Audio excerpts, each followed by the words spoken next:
আমার প্রিয়জনেরা, আপনারা কেমন আছেন? আপনারা কি ভালো আছেন?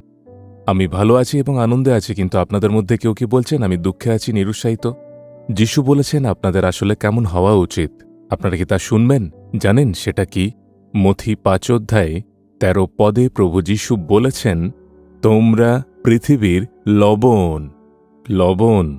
যদি আপনাকে জিজ্ঞেস করা হয় আপনি কে, তাহলে আপনাকে বলতে হবে আমি পৃথিবীর লবণ। আপনি হয়তো বলবেন আমি এইভাবে কিভাবে বলি, কারণ প্রভু যিশুই তাই বলেছেন, আমার সন্তানেরা, তোমরাই হলে এই পৃথিবীর লবণ।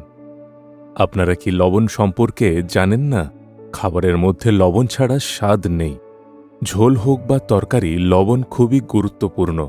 যদি লবণ ঠিকমতো না হয়, মানুষ বলে লবণ কম হয়েছে, খাবারের কোনো স্বাদ নেই। লবণ না থাকলে খাবারের স্বাদ অনুভব করা যায় না।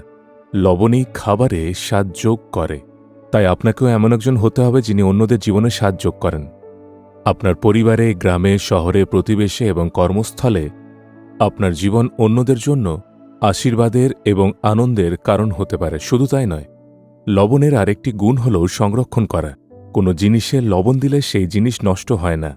তাই যখন আপনি পৃথিবীর লবণ হন, তখন আপনি আপনার পরিবার ও সমাজের রক্ষাকারী হয়ে ওঠেন। আপনার মধ্যস্থতার প্রার্থনা সুরক্ষা নিয়ে আসে। সবসময় মনে রাখতে হবে আমি লবণ।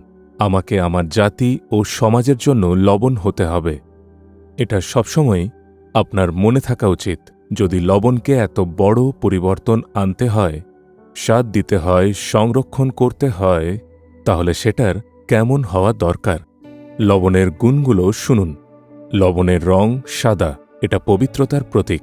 আমরা পবিত্র হলেই কেবল পৃথিবীর লবণ হয়ে উপকারী হতে পারি। যদি লবণ তার স্বাদ হারিয়ে ফেলে, তবে তা ফেলে দিতে হবে, বাইবেল তাই বলে। তাই আমাদের নিজেদের পবিত্র হওয়ার জন্য সমর্পণ করতে হবে। আর যদি লবণ গলে না যায়, তবে তার কোনো উপকার নেই। তাকে গলতেই হবে, তবেই সে স্বাদ দিতে পারবে। অর্থাৎ সে নিজেকে বিলিয়ে দিয়ে অন্যকে স্বাদ দেয়। আমরাও যখন নিজেদের উৎসর্গ করে কাজ করি, ত্যাগের জীবনে চলি, তখনই আমরা অন্যদের জন্য উপকারী হতে পারি। প্রভু, আমি যেন লবণের মতো হই। লবণ হিসেবে স্থাপন করেছ। আমার কর্মস্থলে, স্কুলে বা কলেজে, প্রতিবেশে এবং সমাজে আমি যেন আশীর্বাদ স্বরূপ হতে পারি। আমি যেন অন্যদের রক্ষা করতে পারি। তাই হে প্রভু আমার, আমাকে একটি লবণযুক্ত জীবন দাও। আপনি কি এভাবে প্রার্থনা করবেন? আপনি যদি নিজেকে সমর্পণ করেন, তাহলে প্রভু আপনাকে অনুগ্রহ দেবেন। আপনার আশেপাশের মানুষ কি আপনার দ্বারা উপকৃত? আপনার কারণ কি আশীর্বাদ পাচ্ছে? তারা কি আপনার মাধ্যমে সুরক্ষা পাচ্ছে? একবার ভেবে দেখুন। যদি না পায়, তাহলে আমরা যিশু যেমন বলেছেন তেমন হচ্ছি না। তাহলে কিভাবে আশীর্বাদ আশা করবেন?